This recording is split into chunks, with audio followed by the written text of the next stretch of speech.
Muy buenas tardes. Vamos a seguir avanzando conducto alimentario. Para ahora tenemos intestino delgado. Es lo que vamos a avanzar ahora. Vamos a comenzar. Intestino delgado.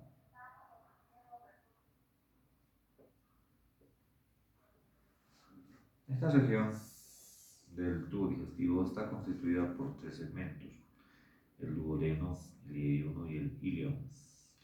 La característica aquí de esta región es la absorción que se tiene. El proceso de digestión en sí, que ha comenzado desde la cavidad bucal, ha continuado en el esófago, continúa en el estómago, va a terminar acá en el intestino delgado, va a continuar acá y va a terminar con el producto secretor de dos glándulas digestivas principales, como es el páncreas y el hígado, que van a secretar su producto al duodeno.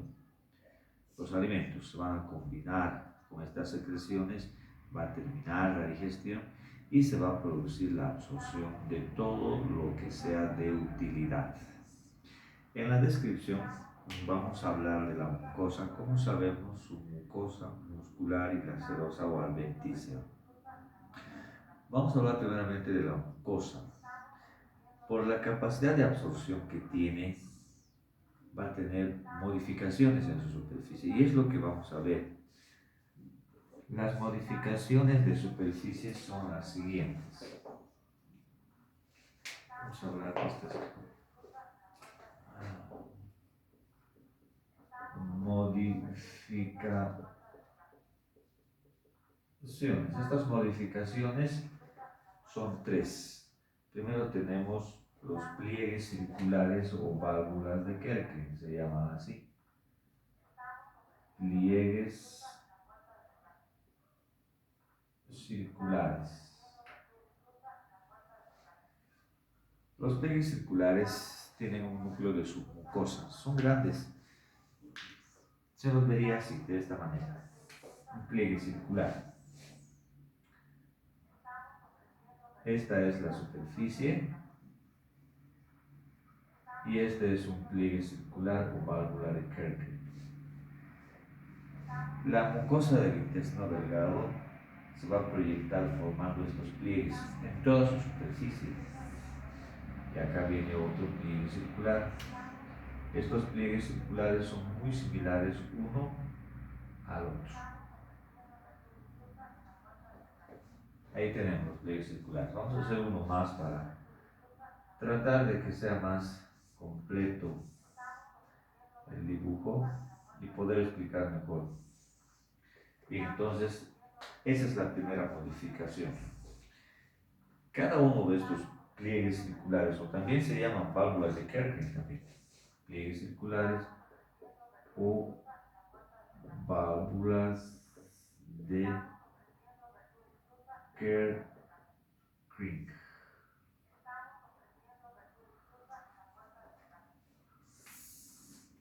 Cada uno está formado por prolongaciones a manera de dedos que se llaman las vellosidades intestinales. Estas modificaciones aumentan la superficie del intestino delgado, la superficie para la absorción. ¿Cuántas veces? Va a aumentar a razón de 2 a 3 veces la superficie de absorción. Esa es su función. Aumenta la superficie a razón de 2 a 3 veces. Dije que tienen un núcleo constituido por submucosa, lo que indica de que son grandes. Y acá tendríamos el límite de la mucosa con la capa muscular de la mucosa.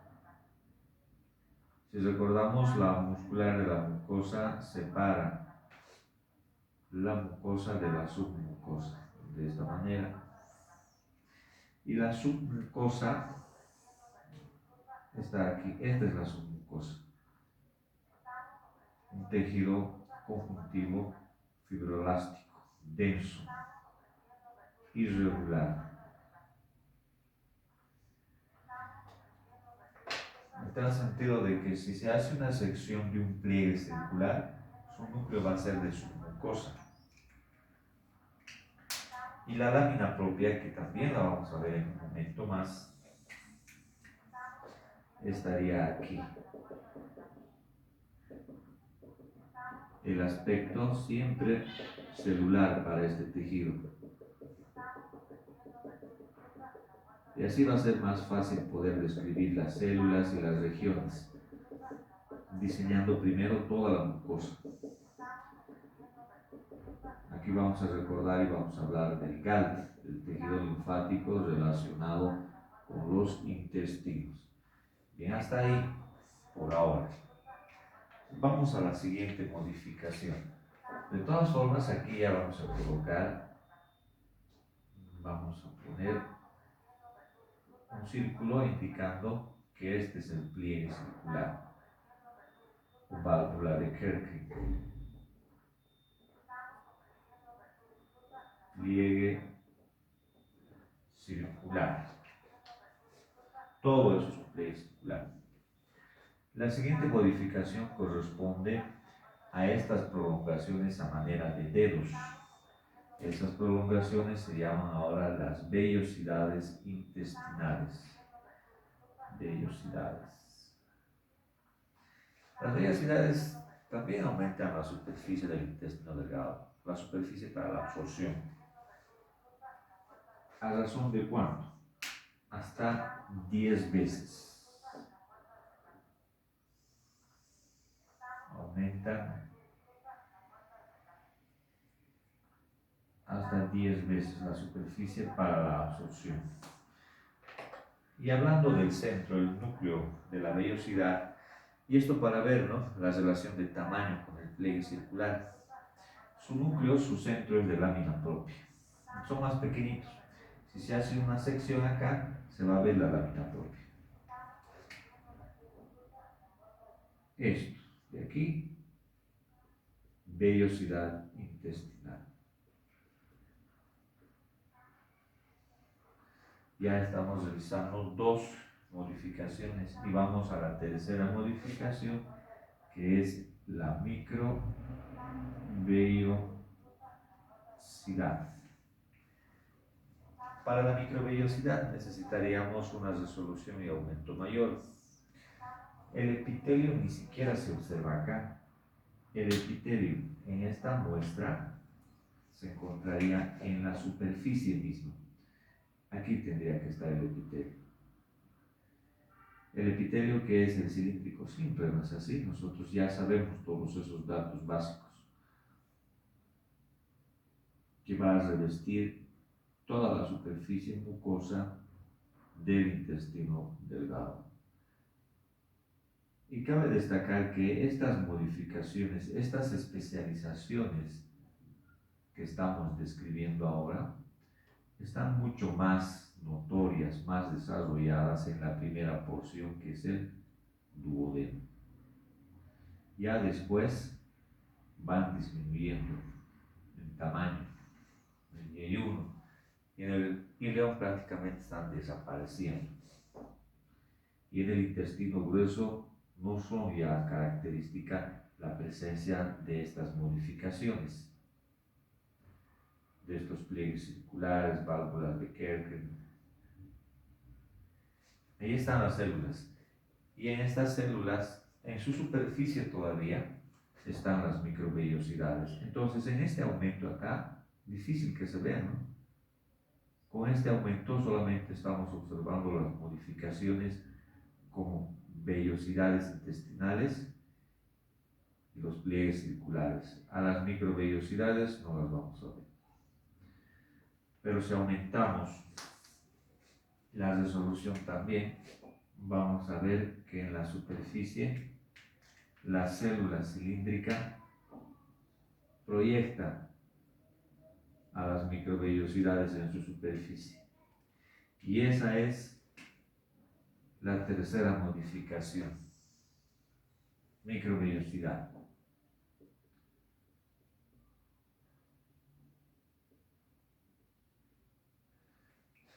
¿Y cuánto es la capacidad de absorción o la capacidad de aumentar la superficie de absorción de la microvellosidad? Va a llegar hasta aproximadamente 20 veces, hasta 20 veces aumenta la superficie de absorción, hasta esta proporción. Entonces, al tener estas tres modificaciones, podemos entender la gran capacidad de absorción que tiene el intestino delgado. Para tener una idea, por 24 horas se llega a absorber entre 6 a 7 litros. A estas tres modificaciones que aumentan la superficie de absorción, adicionamos una más, que son las criptas o glándulas de Lieberkühn. Criptas o glándulas de Lieberkühn. Esas se encuentran en la lámina propia y aquí en nuestro dibujo estas criptas estarían en la base de las vellosidades intestinales, justo aquí. Son consideradas también como modificaciones.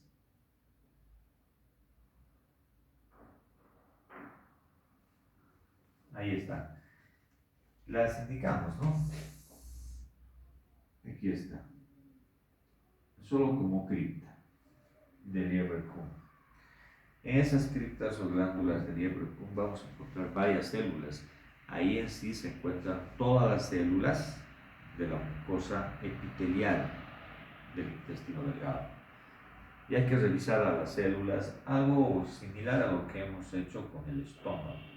Vamos a ir revisando todas las células del intestino delgado en la superficie, ¿no?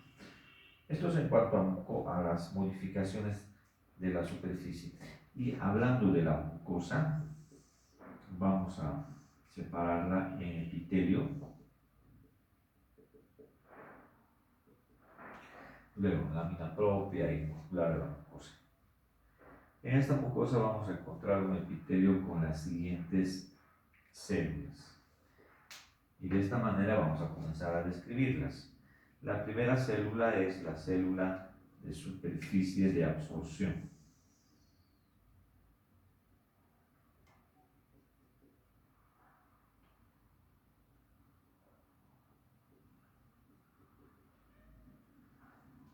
La célula de superficie de absorción es esta misma. Es la célula que posee microvellosidades. Y la cantidad de microvellosidades es bien elevada. Son microvellosidades bien desarrolladas, bien grandes, con su núcleo, para la célula, ¿no? Con su núcleo basal. La cantidad de microvellosidades por unidad celular llega a 3.000 microvellosidades solamente por célula. Y como son grandes las microvellosidades, van a formar una cubierta, que es el glucocálice. ¿Se acuerdan de esta cubierta protectora de la misma célula, de la membrana de la célula? Rica en carbohidratos. De ahí el nombre, ¿no? De glico o glucocálice. Va a proteger a las mismas prolongaciones de la autodigestión. Otra célula que encontramos acá es la caliciforme.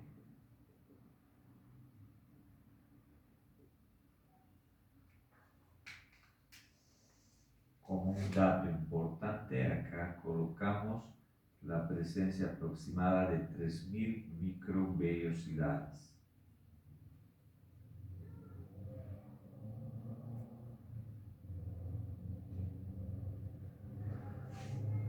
A esta célula de superficie de absorción también se la llama enterocito, la más numerosa. Ahora vamos a la caliciforme. La caliciforme, como indica el nombre, tiene una especie de forma de cáliz con su base más angosta y aquí su superficie más amplia. Esta caliciforme secreta moco. Entonces, caliciforme secretó la filtra. Acá están las vesículas que contienen el moco. Lo que produce así es el mucígeno.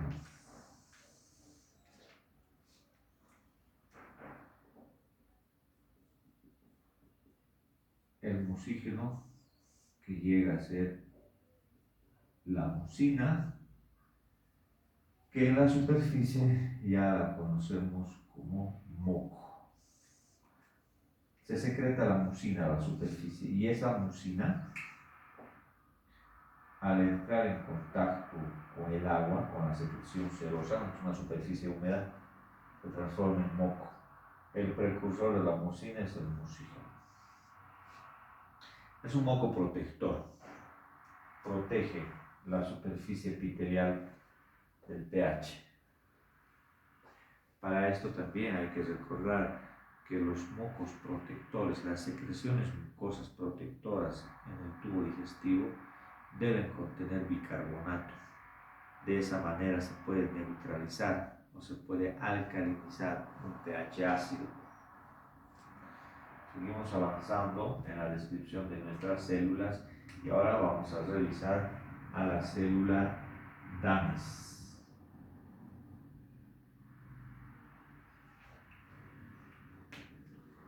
Esa es la abreviación de la célula Dames. Significa sistema neuroendocrino difuso.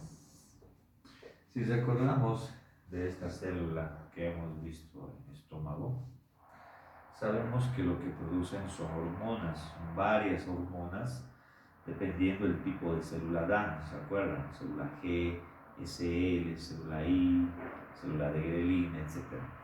Que van controlando el metabolismo del tubo digestivo. El intestino delgado también posee y son consideradas como glándulas. Estas son glándulas endócrinas de tipo unicelular.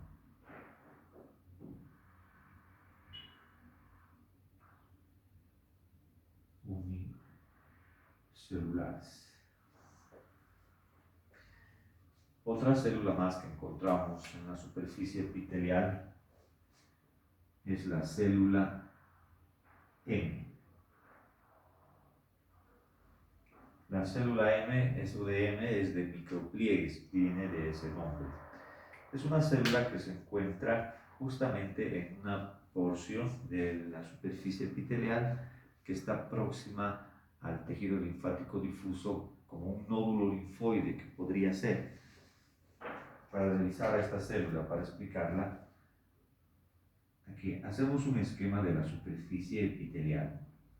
Estas son las células cilíndricas, los enterocitos son estos. Este es el epitelio cilíndrico simple con microvellosidades. Acá están los núcleos de estas células epiteliales cilíndricas. Y por debajo de este epitelio encontramos la lámina propia, que como sabemos, hemos estado realizando esta lámina propia desde más antes, está constituida por tejido linfático relacionado con las mucosas. El BALT, el GALT, aquí es GALT. Y se puede encontrar algún nódulo. Aquí puede haber algún nódulo linfoide solitario o incluso las placas de Peyer, que también las conocemos.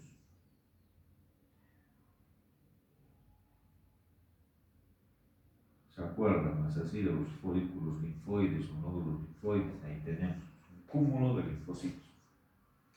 Cuando se presenta este cúmulo de linfocitos, estos nódulos solitarios, y esto es en la superficie, no más cercana a la superficie, se modifica el epitelio y deja de ser epitelio cilíndrico simple, no hay más enterocitos en esa región y son reemplazados ahora por unas células más aplanadas que son macrófagos.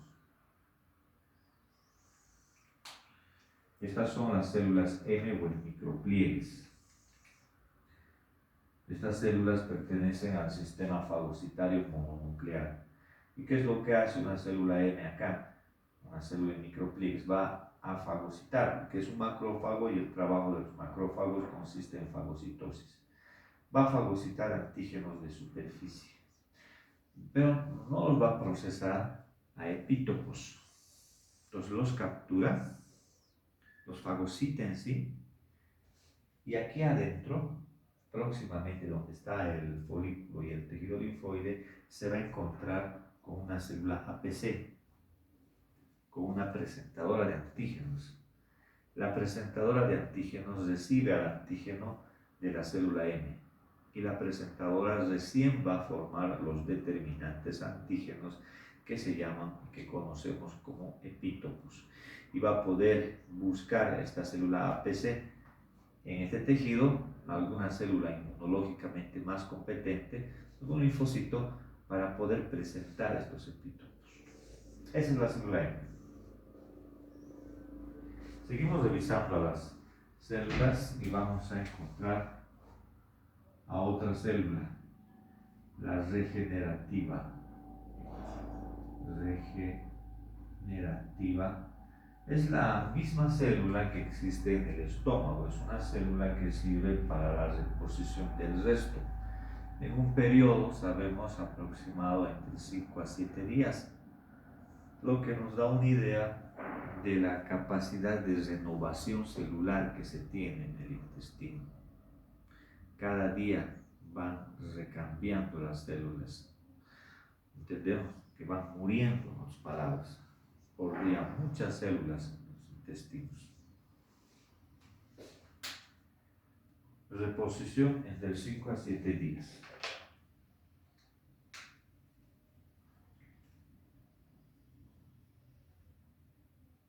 Reposición celular. También encontramos una célula llamada intermedia.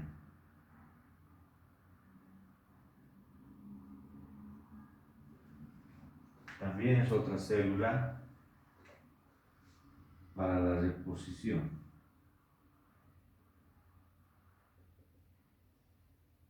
Reposición celular.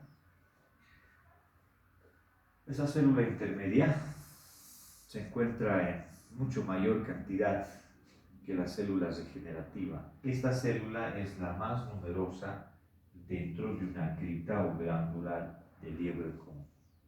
Todas estas células que estamos revisando, esta superficie de absorción caliciforme, DANES, M regenerativa e intermedia, se encuentran en una cripta o glándula de liebre.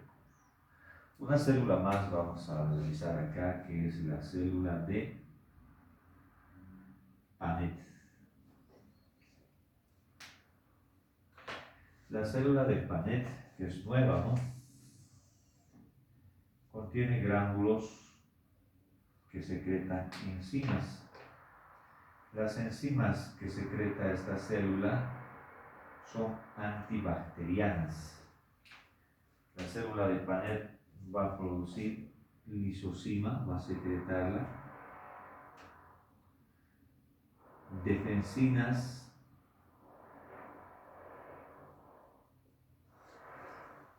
esas defensinas son péptidos antimicrobianos. La lisozima tiene la finalidad de poder disolver el componente proteico de la pared de una bacteria. En total tenemos 4, 5, 7 células, ¿sí? Son 7 células que, si vamos distribuyéndolas en la mucosa, las vamos a encontrar en esta cripta de liebre. Esta posee a todas estas células. Y si yo hablo de la superficie de la mucosa, excepto las criptas, ahí vamos a encontrar enterocitos, vamos a encontrar caliciformes, vamos a encontrar células DANES y también vamos a encontrar células E. Y ya dentro de la cripta encontramos todas estas, más estas otras 3. Aunque dentro de la cripta se menciona una célula muy similar al enterocito. Bueno, pasamos ahora a la lámina propia. esto parte de la mucosa, es así, epitelio, lámina propia. Seguimos describiendo el intestino delgado. Aquí está nuestra lámina propia, el aspecto bien celular por la gran cantidad de linfocitos que posee. Tiene bastante actividad inmunitaria esta lámina propia. ¿Cómo la clasificamos en cuanto a tejido? De diferentes formas. Podemos llamarla como tejido conjuntivo laxo areolar. Está correcto. También podemos llamarla a la lámina propia como GALT, tejido linfático relacionado con los intestinos. O finalmente también se suele llamar a esta lámina propia en los intestinos como tejido linfático difuso. Tejido linfático difuso porque está combinado entre células del tejido conjuntivo y células del tejido linfóide. Son variadas células de defensa. Podemos encontrar acá macrófagos, células plasmáticas, linfocitos y linfocitos reagrupados en unos cúmulos esféricos a los que llamamos como folículos o nódulos linfoides. Eso también cabe destacar aquí. Presencia de los folículos o nódulos linfoides. Folículos linfoides, linfocitos. También hay que escribir acá, destacar la presencia de las criptas de Lieberkühn o glándulas. Criptas de Lieberkühn. No solamente hay linfocitos, ¿no? También hay macrófagos, también hay células plasmáticas, también hay fibroblastos. Y también acá encontramos los quiríferos. Los quiríferos son vasos linfáticos, son capilares que se encuentran en la lámina propia. De ahí la linfa que se recoge de la lámina propia pasa a una red vascular linfática, a un plexo submucoso. Y de ahí irá hasta el sistema vascular sanguíneo, ¿no? Pasando por los conductos linfáticos principales. Incluso existen las placas de Peyer. Vamos a recordarlas. Las placas de Peyer son aglomeraciones, agrupaciones de folículos linfoides. Los folículos linfoides pueden presentarse solitarios. Aquí puede haber un folículo solitario. Eso es común observar en la lámina propia del intestino. Y cuando se encuentran varios nódulos juntos, esa ya es una placa de Peyer, una zona timodependiente, que tiene variadas células de defensa. Y esas placas de Peyer se encontrarían solamente en la tercera porción, que es el ileum.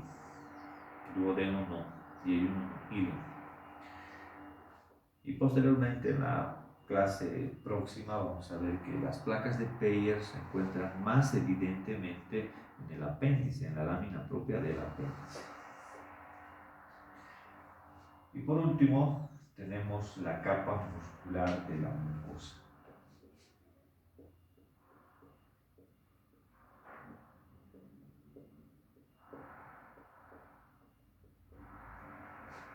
La capa muscular de la mucosa tiene las dos subcapas de músculo liso: circular interna y la capa longitudinal externa.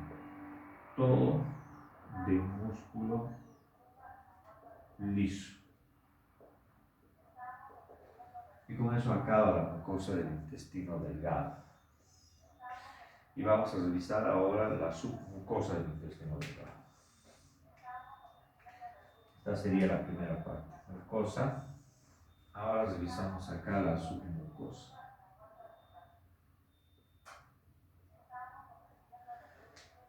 La submucosa en nuestro gráfico que hemos hecho es esta parte. Esta es la submucosa.